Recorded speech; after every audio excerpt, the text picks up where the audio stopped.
June 10, 1944. Near Carrington, Normandy. Rain drizzles over the hedgerows, turning the French soil into mud, thick as tar. Sergeant William read. Dawson wipes the water from his eyes as he squints down the barrel of his Browning M to mount it atop an M for Sherman. The steady clatter of German MG-42s echoes across the fields, their rounds snapping through the fog like angry hornets. Somewhere ahead, a Panzer IV hides among the apple orchards, its engine idling low, waiting. Hold the line. Dawson growls to his gunner, who come for the flank. Then it begins the deep, thunderous bark of the .50 caliber. Each burst shakes the tank, spitting tracers that cut through the morning mist. German infantry scatter behind the ditches, but the heavy rounds don't care about cover.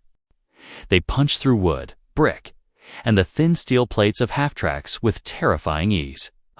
Luftwaffe spotter car, once creeping along the hedgerow, bursts into flame. For the Germans, the sound of that gun is unmistakable low, deliberate, unstoppable. In their reports, they would later call it Die Verdammt, the damned 50. The Browning M2 had been born long before this moment. In the aftermath of the Great War, John Moses Browning's design was simple, brutal, and efficient, an enlarged version of his .30 caliber model. Scaled up to hurl half-inch bullets capable of tearing through aircraft and armor alike. But in 1944 Normandy, it was no longer just a weapon. It was a symbol of American power. As Red reloads another belt, empty casings rain onto the mud, glinting gold among the dirt. Above, the distant roar of engines grows louder. He glances up, and his jaw tightens. A formation of P-47 Thunderbolts roars overhead, their wings flashing silver in the broken clouds. Then the sky comes alive. Streams of .50 caliber tracers pour downward, hammering German positions, ripping apart trucks, and turning hedgerows into infernos. Each aircraft carries 8 of these guns, spitting more than 4,000 rounds per minute. It's not precision, it's dominance. For German soldiers pinned beneath that storm, it feels less like a battle and more like judgment. Down in the command post near St. Lay, Generalleutnant Fritz Bayerlein watches reports flood in, enemy air attacks increasing, armored columns stopped, infantry demoralized. He knows that what crushes his division's isn't just skill or numbers, it's firepower beyond reason. And everywhere it comes from, the sound is the same thump, thump, thump, the metallic heartbeat of American might. In that moment, the legend of the M2 50 caliber is no longer just a story told in training manuals. It's carved into the memories of every German who faces it. It is the sound of inevitability. June 20, 1944. 22,000 feet above Stuttgart, Germany. Frost blossoms across the nose glass of a B-17 Flying Fortress as Captain Charles Hawk, readying, adjusts his oxygen mask. His eyes scan the horizon, empty blue, save for the shimmer of sunlight on silver wings. 50 bombers stretch out in formation around him, each bristling with Browning M2s like a floating fortress of iron and flame. Bandits, 11 o'clock high. The intercom screams. Within seconds, black dots streak across the sky. Messerschmitt Bf-19s diving at impossible speed. Hawk grips the yoke, steadying his bomber while his waist gunners swing their twin 50s into position. Then the air erupts, in sound deep, rhythmic, relentless. The Brownings speak. The sky turns into chaos. Tracers weave like fiery threads through the cold air, converging on the German fighters. One Bf-109 bursts into smoke, its wings shearing off as the pilot bails too late. Another slashes past, cannon shells exploding near the fuselage. The gunner, Staff Sergeant Tex Morgan, holds his fire until the enemy passes directly below, then unleashes a burst that drills through the canopy and engine block in seconds. Down below, Oberst Hans von Luck, stationed with a reconnaissance unit near Stuttgart, watches the battle unfold through binoculars. The contrails twist and shatter against the heavens, each white scar a testament to the war's industrial fury. He later writes in his memoir, Panzer Commander, that the Americans filled the skies not with men, but with machines, each machine with guns enough to drown a regiment. In the air, the Browning M2s turned defense into dominance.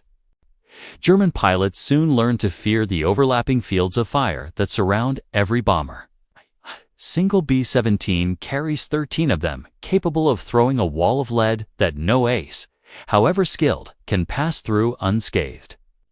By late 1943, Luftwaffe veteran Otto Schultz confides to his comrades, "Attack from above or not at all. The 50s see everything." Every engagement becomes more desperate. The Luftwaffe begins to lose not just planes, but morale. Their famed agility and daring can't overcome the sheer volume of American fire. The once slim advantage of skill collapses beneath a mechanical avalanche. Back inside the fortress, the bombardier steadies his sights. "Bombs away," he whispers. The payload falls, and the formation banks westward. Behind them, Stuttgart burns. In the rising smoke, the echo of the 50 cal still lingers a low, steady drumbeat in the distance, marking not just the end of a sortie, but the dawn of a new kind of warfare. A war ruled not by valor or genius, but by production, power, and the terrifying certainty of American steel. August 12, 1944, near Falaise, France. The air reeks of cordite and burned rubber. The German 7th Army, retreating through narrow country roads, finds itself trapped in a tightening ring of Allied armor and air power. Columns of trucks, half-tracks, and Panzer wrecks choke the valley. Smoke rises like black curtains against a pale sky. From above, the whine of Pratt & Whitney engines builds a sound that freezes every German heart. The Thunderbolts are coming. Captain Joe Bruiser Callahan leads his flight of P-47 Thunderbolts down from 10,000 feet. Sunlight flashing across their olive-drab wings. Targets below. Same Plan 1 pass, no mercy. He calls over the radio. The German convoy looks almost peaceful from above until the first 50 caliber bursts tear through the comm. 8 Brownings per aircraft roar to life, a symphony of thunder. The sky fills with streaks of orange tracers slicing through trees and armor alike. Trucks detonate, ammunition cooks off, and men scatter for ditches that offer no protection. Each P-47 strafing run lasts only seconds, but in those seconds, the M2s deliver hundreds of rounds, each capable of ripping through steel plating and turning flesh to mist. The Germans below barely have time to react before the next formation arrives, repeating the slaughter. Oberst Hans von Luck, commanding remnants of the 21st Panzer Division nearby, later recalled, "They came in waves, thousands of bullets falling like hail. No armor could stop it. No courage could matter."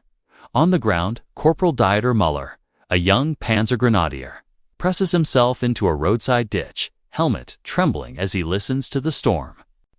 The tracers carve glowing arcs above his head, shredding trees into splinters. Somewhere behind him, a truck carrying wounded explodes, its canvas top engulfed in fire. It wasn't battle, he would say years later. It was the end of the world. After each pass, Callahan circles, watching the valley burn. His gun barrels glow red hot. The smell of cordite and oil fills the cockpit. He whispers, "They wanted a war. We brought them one." By dusk, the Falaise pocket is a graveyard. Hundreds of German vehicles lie mangled, half sunk in craters or still burning. The Allies close in from both sides, and the last German resistance collapses under sheer, relentless firepower.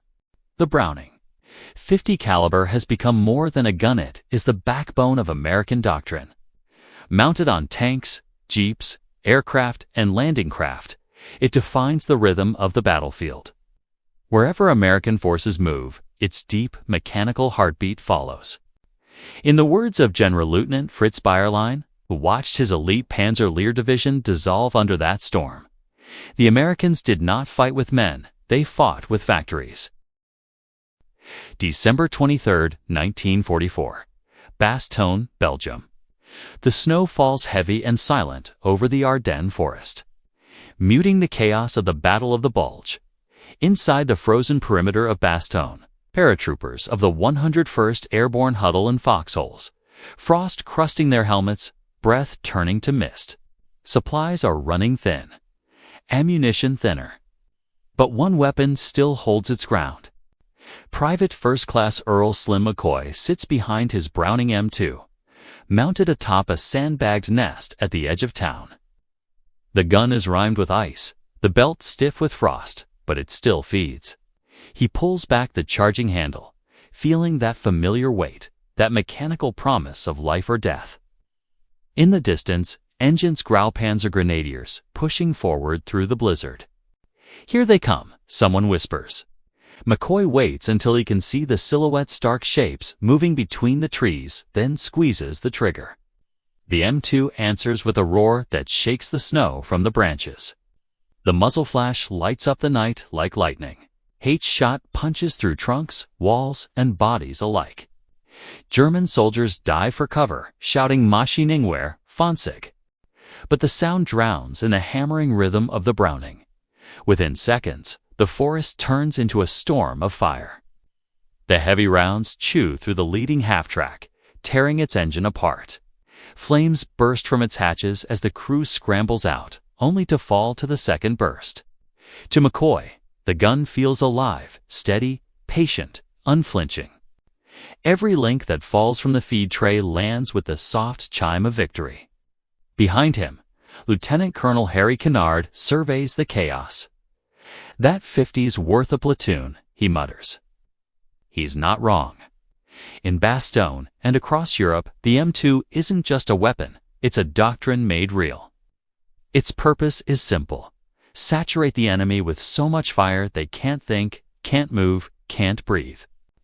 The American way of warborn in the factories of Detroit and Buffalo has reached its purest form. Reliability over elegance, firepower over finesse. Every truck, every tank, every bomber carries one, or several, or dozens of Brownings, each ready to drown the battlefield and lead. In a frozen barn outside town, a captured German lieutenant, barely 20, sits, trembling before an American medic. He stares at the weapon still smoking by the doorway. "Everywhere we go," he says in broken English, "we hear that gun. Always that gun." McCoy replaces the barrel, exhales into his numb hands, and looks out toward the dark tree line. Somewhere out there, the next wave gathers. He pulls his gloves tight and whispers, "Come and get it." The Browning M2 stands silent for a moment, steam rising from its barrel-like breath in the cold. Then, in the distance, the engines growl again, and the gun waits faithful, unyielding, immortal.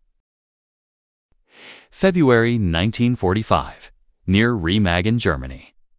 The Rhine glistens beneath a pale winter sun. The bridge at Remagen standing like a scar across the water, half shattered, still holding. American engineers work frantically to secure the crossing, while German artillery rains fire from the eastern bank. The thunder of explosions rolls across the valley, but amid it all, another sound dominates the rhythmic thunder of the M2. Sergeant Leon Dock.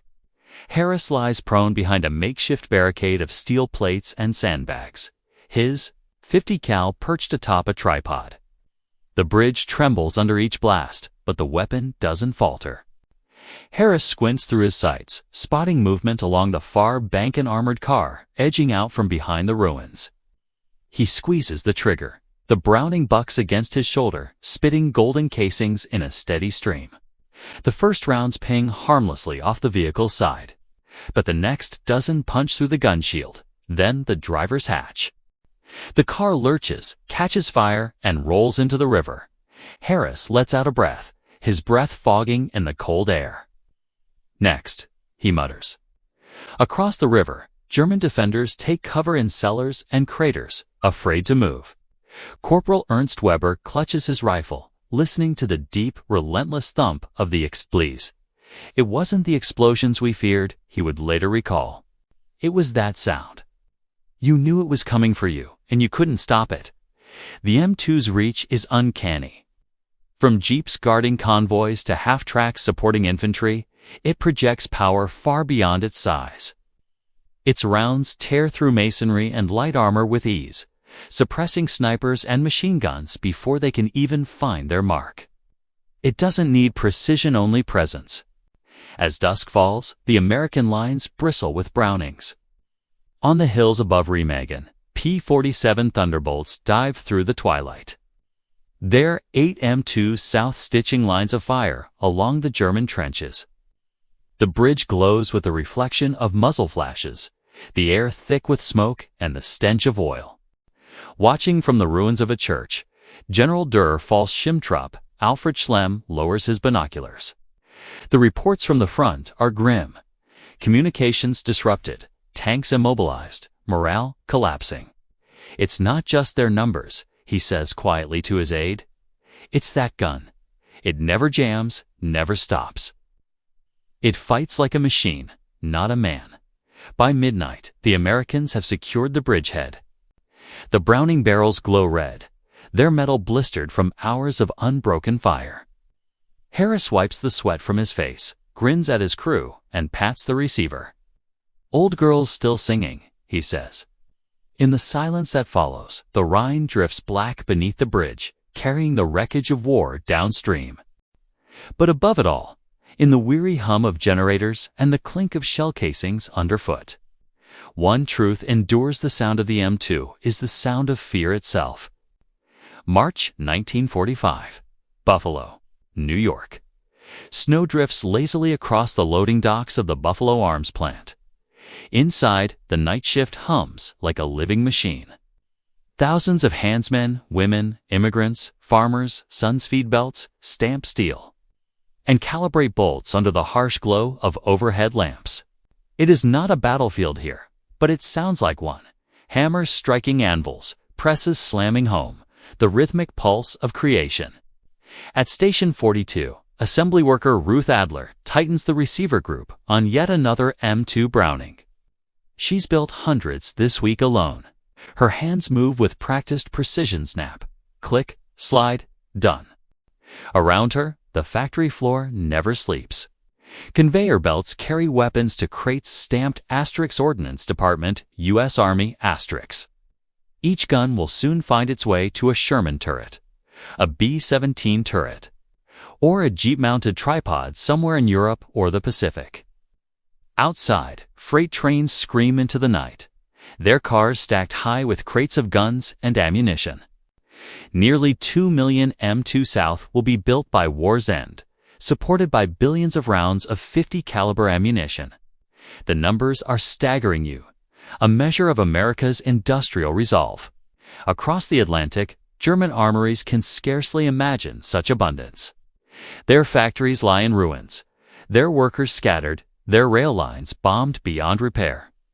Even their finest weapons, the Tiger tanks, the Me-262 jets, exist only in handfuls, precious and irreplaceable. The Germans fight with brilliance and scarcity. The Americans with simplicity and endless supply. From Washington, generals understand this truth better than any battlefield strategist. Asterisk firepower is logistics made visible. Asterisk doctrine becomes production.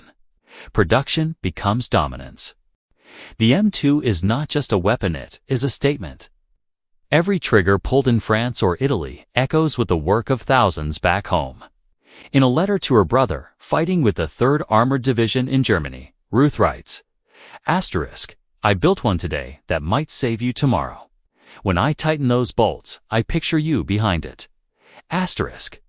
Half a world away, that same brother, Corporal Jack Adler, crouches behind an M2 mounted on a half-track outside Cologne. When he pulls the trigger, he doesn't think about the factory, but the link is there. The roar of his gun begins in Buffalo. Inside the plant, the shift whistle blows. Ruth removes her gloves, hands streaked with oil, and smiles faintly. Outside, the train departs, vanishing into the snow and steam. Somewhere downrange, the war will hear it coming. April 10, 1945. Outside Hanover, Germany. The once proud industrial heart of the Reich lies in ruins. Smoke drifts across shattered rail yards and twisted factories. Columns of American armor roll steadily eastward, engines growling, their turrets bristling with Browning M2 South. The war, once defined by tactics and maneuvers, has devolved into something simpler: momentum and firepower. Captain Frank Delaney rides atop his Sherman as the column halts at the outskirts of a small village. Through his binoculars, he spots movement German soldiers, maybe 50 of them, setting up an ambush near a row of stone cottages. He doesn't call for artillery. He doesn't need to. Out up the 50s, he orders. Within seconds, 3 tanks pivot their turrets, the M2 swiveling into position. Then the hillside explodes with the staccato rhythm of heavy machine gun fire. The German line disintegrates under the barrage, stone walls crumble. Rifles drop, and what was meant to be a defensive stand becomes chaos. Delaney doesn't smile. He just lowers his binoculars. "That's how we win," he murmurs. Across the field, Oberleutnant Karl Eberhardt crawls through the mud, ears ringing from the assault. He had once trained in the art of armored warfare, the decisive maneuver, the elegant strike. Now, none of it matters. "We had no chance," he writes later. "Our tactics were like chess moves played against a factory." By this stage of the war, German reports no longer speak of the M2 as a weapon, but as an element of nature, something omnipresent, unavoidable, roaring from every truck, tank, and plane. Luftwaffe pilots trying to intercept. American bombers now call the defensive firewalls of steel. Infantrymen call it the rain. Even the feared Tiger tanks, once symbols of invincibility, are harassed into submission. P-47 Thunderbolts sweep low over roads and open fields. Their 8 Brownings stitching the ground in brilliant arcs. The .50 caliber rounds can't always pierce Tiger armor, but they don't have to. They destroy its tracks, its optics, its fuel trucks, its morale. Each strafing run isolates the beast until it's left immobile, waiting for the next rocket or shell to end it. For German commanders like Fritz Bayerlein, the realization comes too late. "We designed for precision," he later tells Allied interrogators. "They designed for persistence." And persistence won. By spring, the war's final chapter is written in smoke and spent casings. The M2 has transcended its purpose, no longer merely a gun, but a manifestation of an idea that reliability multiplied by millions can defeat any genius built in isolation. Captain Delaney dismounts as his column moves forward through the silent village. The sun sets behind the ruins, glinting off the blackened barrels of the Brownings. Each one still warm, still ready. The precision has died. The machine endures. May 8, 1945. Munich, Germany. The guns are silent at last. Smoke still curls from the wreckage of half-tracks and Panzer hulks scattered across the Bavarian countryside. But the thunder has stopped. The Reich has fallen. Columns of American vehicles rumble down empty roads, jeeps, Shermans, and trucks, each crowned with the same enduring silhouette: the Browning M2, 50 caliber machine gun. Sergeant William Red Dawson, the same man who first fired his M2 through the hedgerows of Normandy, now sits on his jeep outside a bombed-out train station. He cradles a tin mug of coffee, the receiver of his gun resting beneath a tattered tarp. Birds sing from a nearby tree, almost obscene sound after months of endless war. "Hard to believe it's over," his driver mutters. Red nods, his gaze distant. "Yeah," he says quietly, "but this thing'll keep talking long after we stop." He's right. Already, military planners back in Washington are taking notes. The M2 will not be retired. It will be refined, adapted, shipped to new conflicts, new continents. Korea, Vietnam, the Gulf, Afghanistan. It will outlive every commander who carried it. In a captured German report found days earlier, The words of a Wehrmacht colonel are scrawled in the margins. Asterisk, the American. .50 caliber is the devil's hammer. It breaks men not only with bullets, but with sound. Asterisk for the Germans who faced it. The M2 was not just a weapon, it was a psychological storm. A reminder of a nation that fought not with cunning, but with abundance. At an airfield outside Munich, rows of P-47 Thunderbolts sit in the morning haze. Their barrels still blackened from the last sorties. Ground crews oil the M2 South one final time, the same ritual repeated by soldiers on every front. In that simple act, that click of a bolt, the soft metallic scrape, lies the heart of industrial warfare. Precision without delicacy, perfection through repetition. General der Fallschirmtruppe Schlemm, now a prisoner of war, writes in his diary that evening, asterisk, their weapon was everywhere. It never failed.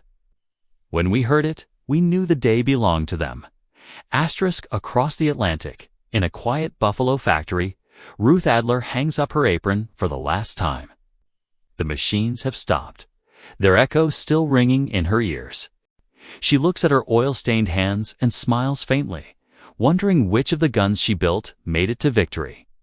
The war has proven a cruel truth. The strongest army is not the one with the most brilliant minds, but the one with the deepest supply lines. The Browning M2 embodied that truth, yielding, indifferent, immortal. As dusk falls over the ruins of Munich, Red climbs back into his Jeep. He rests his hand on the cold steel of the gun and murmurs, "You did your job, old girl."